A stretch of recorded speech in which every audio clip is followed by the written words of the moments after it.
And this year, the UI will celebrate its 10th anniversary of the Oat Hull Project. Oat hulls are the outer shell of an oat grain, and they can't be used as food. So Quaker Oats in Cedar Rapids made a deal with the UI in 2003 to give them to the school to burn as energy in place of coal.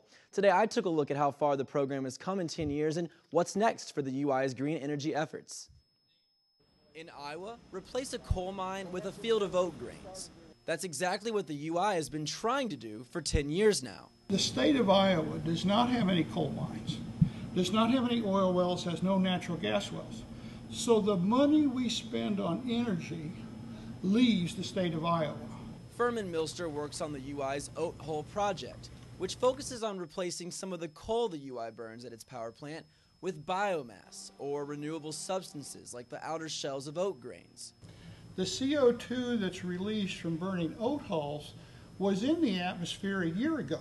So we're just recycling that carbon dioxide from growing to burning and growing to burning. It's all a part of the UI's Vision 2020 initiative, a program Sally Mason launched in 2010 with a goal to become 40% dependent on renewable energies by 2020. As of 2013, the UI sits at 9.2%. So 10 years later, what's the next step to get that percentage closer to the goal?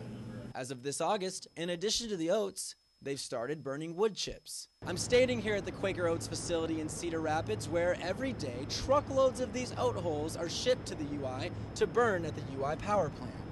Add to that more than 3,000 tons of wood chips the UI harvested from dead or dying trees here in Kent Park just outside of Iowa City.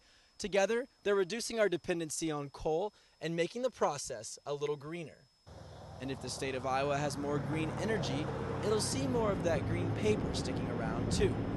A key thrust for me is getting those dollars recycled into the local economy and helping the local rural economy especially. Reed Chandler, Daily Iowan TV.